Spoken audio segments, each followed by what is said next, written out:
Test এবং সেটা পালন করলে একটা সেঞ্চুরি দিয়ে মানে যদি বলতেন কেমন লাগছে? না, আলহামদুলিল্লাহ, এটা তো আসলে আমি নিজেও আসলে বিলিভ করতে পারি না যে being a specially player from Bangladesh will play 100 tests. So it's really a huge achievement. That's not only because of my name, but I think for any cricketer, for any nation, it's a proud moment. So obviously ভালো লাগছে যে সেই ব্যক্তিটা আমি হতে পেরেছি। তো that means আমার উপর রেসপন্সিবিলিটিটা অন্যরকম বেশি, তো সেটা চেষ্টা করব। আর যে কটা ম্যাচই হয়তো যেভাবেই খেলতে পারি, ইনশাল্লাহ চেষ্টা থাকবে যেন সেটার প্রতিফলন দিতে পারি মাঠে। আর সাথে সাথে যেন ড্রেসিং রুমের আমি যাওয়ার পরে এমনও যেন 1-2টা প্লেয়ার দিয়ে রেখে যেতে পারি, যেন সেই গ্যাপটা যেন পূরণ হয়ে যায় ইনশাল্লাহ। দর্শক ভাই, এই গত 4-5 দিনে অনেক আপনার current teammate, former teammate, former captain, former coach সবার একটা মানে তাদের ট্রিবিউট এসছে, জায়গা দেখেছেন কিনা, এবং মাঠেও ধরেন ব্যানার ছিল, অনেক কিছু ছিল। মানে how do you keep your emotions in check এরকম সিচুয়েশন? মানে অনেক ইমোশনাল হয়ে যায়। ফ্যামিলিও ছিল গতকাল আপনার সাথে, আপনি যখন স্পিচ দিয়েছেন আপনার বাচ্চা আপনার বলেছিল, তারপর পর ধরেন বেশি না ঘন্টাখানিক পরে আবার ব্যাটিং করতে নামা, এত বড় 3 উইকেটও পড়ে গেছে মানুষের। How did you do it over the last? না, 100 ইটস হিউজ নাম্বার। তো by the time I reach there এগুলো সব কিছু শিখে গেছি আশা করি।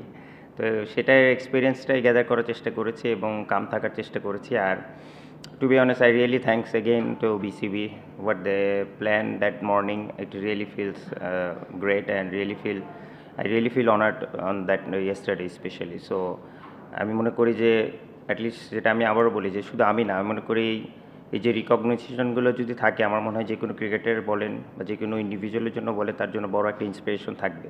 অ্যাটলিস্ট এখন আমি মনে করি বাংলাদেশে অনেক প্লেয়ারও ভাবে যে হ্যাঁ, তারাও 100 টেস্ট খেলতে পারে, বা এমন ভাববে যে এক টেস্ট টিমে যেন আমিও খেলতে পারি। তো এই স্বপ্নটা দেখা খুবই ইম্পর্টেন্ট, এবং আমার মনে হয় যে তারা যেটা করেছে, যে সম্মানটা আমাকে দিয়েছে, আই রিয়েলি এনজয়েড এবং I really honoured about that.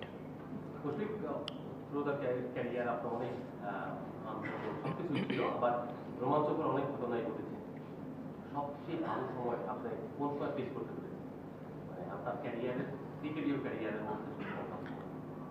শুধু টেস্টে না, না অল ওভার যদি বলেন, আমি মনে করি যে ডেফিনেটলি আপনি যখন একটা যে কোনো ফরম্যাট শুরু করবেন বা ইয়াং হিসেবে শুরু করবে, আপনি সবসময় যে প্রথম থেকে ভালো খেলতে থাকবেন, it's not like that. But the way I improve each and every day and the way I improve each and every year, that's the আমি বলবো যে highlight in my career. So still I am trying to learn, because last 20 years I haven't batted for a whole day and 99 I never not out. So that's one of my new experience, so which is I really enjoyed, to be honest. এবং আমি মনে করি যে এই still cricket এমন একটা খেলা যে আপনি 20 বছর পরেও অ্যাটলিস্ট বুঝতে পারতেছেন যে এখানে আরও কত কিছু জায়গা আছে যেখানে আপনি অনেক কিছু নতুন নতুন এক্সপিরিয়েন্স করেন। তো which is I really enjoyed last night as well. So এই জিনিসটা আমার কাছে মনে হয় যে আমার দিক থেকে যদি বলেন যে আমার ক্যারিয়ারের প্রতিদিনটা আমি চেষ্টা করি যে কীভাবে ইমপ্রুভ করা যায়, এবং এটাই আমার ক্যারিয়ারের সবচেয়ে বড় হাইলাইট পয়েন্ট।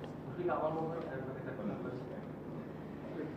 শততম টেস্টে আপনার কি পরিকল্পনা ছিল, আপনার মানে ম্যাচে পারফর্ম করার ক্রিকেটীয় যে কি পরিকল্পনা ছিল এবং কি এক্সপেকটেশন ছিল নিজের কাছে, সো ফার সেই এক্সপেকটেশন কতটুকু ফুলফিল? আমি এক্সপেকটেশন যদি বলেন, আসলে প্রত্যেকটা ম্যাচে আমার চেষ্টা থাকে যে আমি যেন আমার বেস্ট এফোর্টটা দিতে পারি এবং টিমের উইনিং কজের জন্য আমার কন্ট্রিবিউশনটা যেন যত বেশি করতে পারি।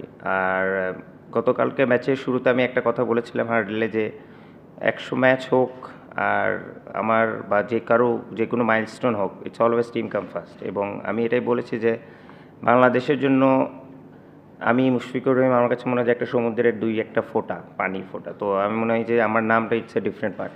Bangladesh always come first, team come first. তো আমি এই ম্যাচেসটা দেওয়ার চেষ্টা করছি যে আমার জন্য না, দেশের জন্য যেন আমরা খেলি, এবং এই ম্যাচে জয়টাই সবচেয়ে আমার বড় গিফট হবে।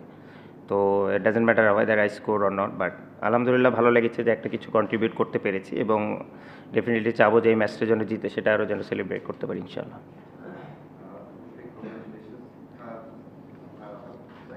হ্যাঁ হ্যাঁ, sacrifice কথা বলতে নেই, বাট তারপর still very special day for you and আমি বলবো যে অ্যাজ এ নেশন আমাদের জন্য। এই লম্বা জার্নিতে মানে আপনার বিগেস্ট স্যাক্রিফাইস কি ছিল? এটা হতে পারে ওয়ার্কের দিকে কোনো আমরা সবাই কম বেশি অল্প কিছু জানি, আপনি ধরে জানেন, মানে কি কোন স্যাক্রিফাইসটাকে বিনিময়ে আপনি আজকে আসতে পেরেছেন?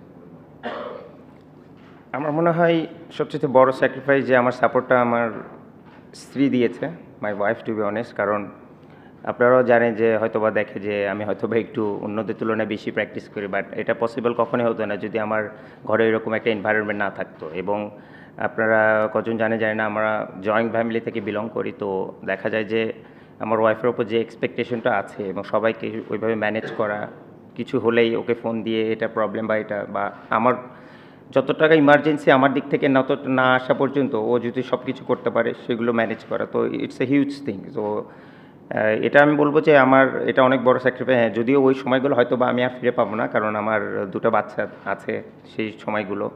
তারপরে ধরেন রাতে স্বাভাবিক ছোটো বাচ্চারা সারা রাত ঘুমায় না, but I didn't had a one single sleepless night to be honest. কারণ সেই ম্যাক্সিমাম সময় না, পুরোটা সময় সেই রাত জেগে বাচ্চাদেরকে মানুষ করেছে এবং আমাকে ওই টেনশন থেকে মুক্ত করার চেষ্টা করেছে। So which is I am really for ever তার কাছে গ্রেটফুল। হয়তো বা কখনই এরকম করে তার সামনেও বলা হয় না, তো এটারও একটা কমপ্লেন আছে, বাট টু বি অনেস্ট সেদিক থেকে বলবো I was really lucky on that part. কারণ এটা একটা হিউজ পার্ট, যদিও অলমোস্ট আমার 11 বছরের মতো হয়েছে সংসার লাইফ, বাট আমি মনে করি যে আমার ক্রিকেটের ইম্প্যাক্ট যদি আপনারা 2014 পর থেকে দেখেন, it's a huge part in my life. So on that regards I really thanks her. আপনি বলছেন যে 99 রানে নট আউট করার এক্সপেরিয়েন্স তাই কখনো হয়। ওই সময়টার কথা কি বলেন? আপনি ক্রিকেটে যখন হবে কি হবে না, আপনি একটা কুইক সিঙ্গেল দিলেন, তারপর মানে শেষ পর্যন্ত আরেকটা ওভার হবে কি হবে না, এখানে একটা উত্তেজনা ছিল। আজকে সকালের ফার্স্ট ওভারটা আপনার জন্য খুবই বিস্তৃতি ছিল, একটা মানে বড় অ্যাপিল হলো, তারপরে যার নাকি কাজে ধীরে ধীরে একটু জন্য আপনার ব্যাটিং করুন। এই কাল বিকেল থেকে আজকে সকাল করবে সেই আগের ওই মুহূর্তগুলো ওই জার্নিটার কথা বলতে যে ওই সময়টা কেমন ছিল? না, চেষ্টা তো করছিলাম যে গতকালকে যেন হয়ে যায়, কারণ স্বাভাবিক একটা যে কোনো milestone it's not that easy, but আসলে আরেকটা ওভার হলেও হতে পারতো, but at the end of the day তারাও এখানে খেলতে আসছে, এটাও একটা ট্যাকটিক্যাল থিং। আমরা হয়তো ওই পাশে ফিল্ডিং করলে আমরাও ডেফিনেটলি এরকমই করার চেষ্টা করতাম, but at the same time আমার আসলে 100 করার চাইতে আমার ইচ্ছা ছিল যে আমি যেন বড় একটা 100 করতে পারি। তো এটা নিজেকে মোটিভেট করার চেষ্টা করছি যে 1 রান না, আমার still maybe I can add another 60-70 more runs for the team and make sure Liton যতক্ষণ আছে ওকেও যেন 100 করার পর্যন্ত আমি থাকতে পারি। তো সেটাই আমার ছিল মোটিভেশন, তো সেদিক থেকে ট্রাই করার চেষ্টা করেছি, বাট আনফর্চুনেটলি হয়নি। But Miraz they played really well after that.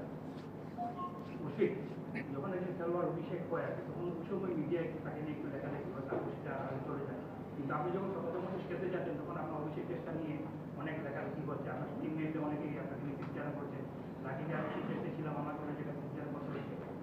জানতে চাচ্ছিলাম যে আসলে আপনি যদি সেই মুহূর্তটা একটু করতেন অভিষেক টেস্টে সেই লর্ডসে যখন অভিষেক হয় এবং সেই মুহূর্তে আপনার কোনো গোল ছিল কিনা যে ওয়ান্স এ টাইম আপনি 100 ম্যাচ খেলতে পারবেন? না, টু বি অনেস্ট আমি যদি সত্যি কথা বলি, কখনোই আমার এই ড্রিম ছিল না যে আমি বাংলাদেশ হয়ে 100টা টেস্ট খেলবো, বাট এটা সত্যি। আমি এর আগেও সেভারাল টাইমস বলেছি যে যদি 3টা ফর্ম্যাটের মধ্যে কোনো একটা ফর্ম্যাট বেছে নিতে বলেন যে test cricket, that's my ultimate goal, এবং আমি যতদিন পারবো চেষ্টা করবো টেস্ট ক্রিকেটে যেন খেলে যেতে পারি এবং সবার লাস্টে আমি টেস্ট ক্রিকেটটা ছাড়তে চাই, যেটা আমি এর আগে বলেছি। আর টেস্ট ক্রিকেট খেলতে হলে ডেফিনেটলি আপনাকে এক্সট্রা ফিটনেস এবং এক্সট্রাভাবে ওইরকম করে পারফরমেন্স ঠিক রাখতে হবে, তো সেটার জন্য আমি নিজেকে প্রিপেয়ার করার চেষ্টা করি। আর সবসময় প্রত্যেকটা সিরিজ বাই সিরিজ বলেন বা ম্যাচ বাই ম্যাচ বলেন বাংলাদেশের হয়ে সেভাবে করে কন্ট্রিবিউট করার চেষ্টা করি। কারণ না, স্মৃতিচারণ বলতে দেখেন আমি আসলে ওই টেস্ট নিজেও জানতাম না যে আমি ওই টেস্ট খেলবো, টু বি অনেস্ট ফ্র্যাঙ্ক। কারণ আমি যখন আন্ডার-19 থেকে আমাকে ইংল্যান্ডে পাঠানো, আমি তখন আন্ডার-19 অস্ট্রেলিয়ায় ছিলাম। তো আমাকে যখন বলা হলো যে আমি ইংল্যান্ডে যাব, ওখানে আমাদের পাইলট ভাই ছিলেন, তো ওখানে আমাদের 3টা প্র্যাকটিস ম্যাচ ছিল ওদের মানে কাউন্টি টিমের সাথে। তো আমাকে বলা হয়েছিল যে তুমি হয়তো 1টা বা 2টা খেলবা, সো দ্যাট আমাদের মেইন কিপার যিনি আছে উনি যেন রেস্ট থাকে, হুইচ ইজ ফেয়ার এনাফ। কারণ 3টা প্র্যাকটিস ম্যাচ খেলা বা 2টা টেস্ট খেলবেন, এটা যে কোনো একজন হিউম্যান বিংয়ের জন্য অনেক বড় স্ট্রেচ। তো তারপর আমি 2টা প্র্যাকটিস ম্যাচ খেলে তারপর ভালো খেলে তারপর আমাকে বলে টেস্ট খেলাবে, তো হচ্ছে মানে আমি যদি মেন্টালি একটা প্রিপারেশন ওইরকম থাকে যে হ্যাঁ আমি গিয়ে যে কোনো সময় খেলতে পারি, ইটস ডিফারেন্ট ইস্যু। বাট আমি মনে করি আমার তাকদির ওইভাবে লেখা ছিল এবং সেটা হয়েছে, আলহামদুলিল্লাহ। I was really lucky on that note. 2 বছরে 100 টেস্ট অনেক আপস ডাউনস অনেক কিছুই ছিল। তারপরে যদি একটু চট করে সবচেয়ে টাফেস্ট মোমেন্ট পিক করেন আর সুইটেস্ট মেমোরি পিক করেন, কোন দুইটাকে করবেন? টাফেস্ট মোমেন্ট আর সুইটেস্ট মেমোরি? বাংলাদেশের হয়ে তো ভাই পরের টেস্ট খেলায় টাফেস্ট মোমেন্ট, এটা হচ্ছে সবচেয়ে বড় রিয়েলিটি। আর বিং এ ব্যাটসম্যান যেখানে আমার আর কোনো সাইড নাই, তো এটা সবচেয়ে toughest moment. Every innings is so vital এবং every innings is so special. আর সুইট মোমেন্ট যদি বলেন, ডেফিনেটলি আমি মনে করি যে ইনিংসে আমি ফার্স্ট ডাবল সেঞ্চুরি করেছি, যেটা আমি বললাম যে আলটিমেট গোল হচ্ছে বাংলাদেশ ক্রিকেটটাকে কীভাবে উপরে নিয়ে যাওয়া যায়। তো আপনি যতক্ষণ পর্যন্ত একটা জিনিস আপনার চোখের সামনে অ্যাচিভ না করবে যে কেউ, আসলে তখন পুরো গ্রুপে ওই বিলিফটা থাকে না। তো এখন যেহেতু ওই 200 করার পর থেকে অ্যাটলিস্ট অন্যরাও বিলিভ করা শুরু করেছে যে